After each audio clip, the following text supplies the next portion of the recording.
declaring the good news. They are counseled to keep their minds fixed on the things above. 3. 2. To brace up their minds for activity, and to keep their senses completely. 1 P 1. 13. The Apostle Peter saw the importance of arousing their clear thinking faculties to keep in mind the things learned. 2 P 3.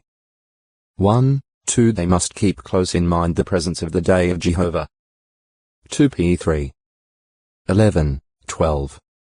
When speaking of miraculous gifts of the Spirit as exercised in the early Christian congregation, Paul emphasized the need to use the mind. He said that if he were to pray in a tongue that he could not translate, his mind would be unfruitful. Again, if he were to sing praises in the same manner, how would it help the hearer who did not understand the tongue? Consequently, he said that he would rather speak 5 words with his mind, in order to instruct others, than 10,000 words in a tongue. He then urged his brothers to become full-grown in powers of understanding. 1 Co 14. 13-20. Jehovah's servants are commanded to be fitly united in the same mind and in the same line of thought. 1 Co 1. 10. PHP 2.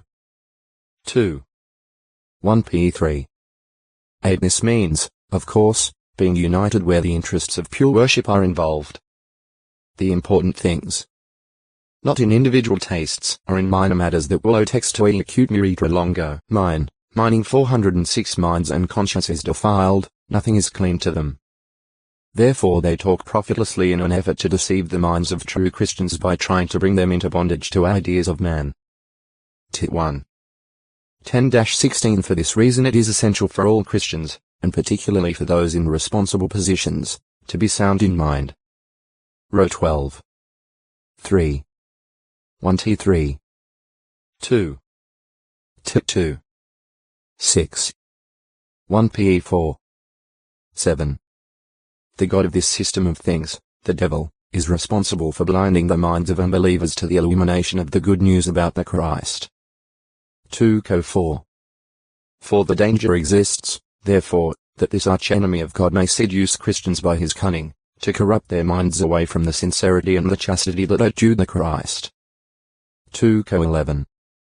3 Accordingly, it is necessary that Christians exhibit unity of mind and reasonableness, continuing in prayer, in order that the peace of God that excels all thought may guard their mental powers by means of Christ Jesus. PHP 4. 2, 5-7. Healing and opening up the mind.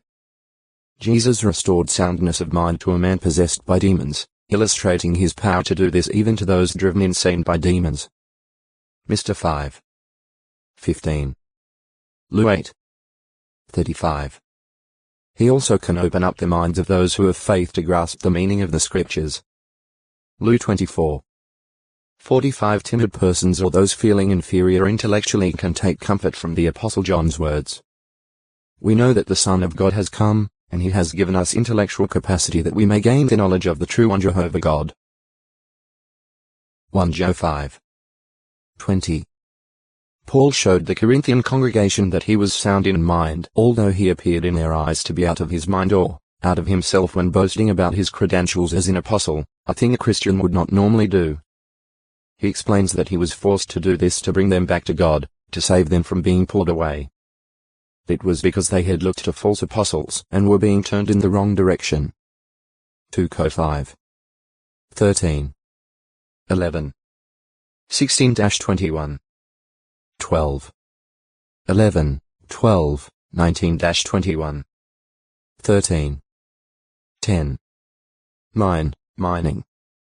Digging beneath the surface of the earth in order to locate metals and precious stones. This is an industry nearly as old as mankind.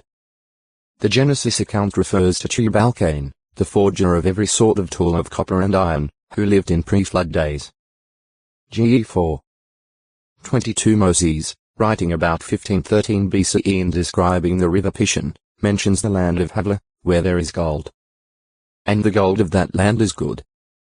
GE 2. 11, 12 Whether the gold from Ophir was mined from underground lodes or was placer mined is not known. 1 Chi 9. 28. Job 28. 16. These metals were probably found to some extent in rather pure forms on or near the surface of the ground. In time, underground or lode mining operations were employed. Shafts were sunk deep along rich ore-bearing veins.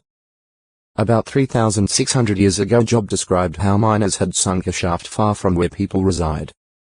There in the gloom and deep shadow they searched, having swung down and precariously dangled to obtain the desired metals. Job 28. 1-11. Mining was carried on extensively by the Egyptians at the time of the Exodus. The Israelites, upon leaving Egypt, took metals and precious stones, later used in building the tabernacle. Acts 12. 35, 36. 35. 22. 39. 6-14 Egyptian turquoise mines were located on the Sinai Peninsula some 80 kilometers 50 mi from Mount Sinai. Remains of Egyptian mining operations have been found along the coast of the Red Sea. Moses described the Promised Land into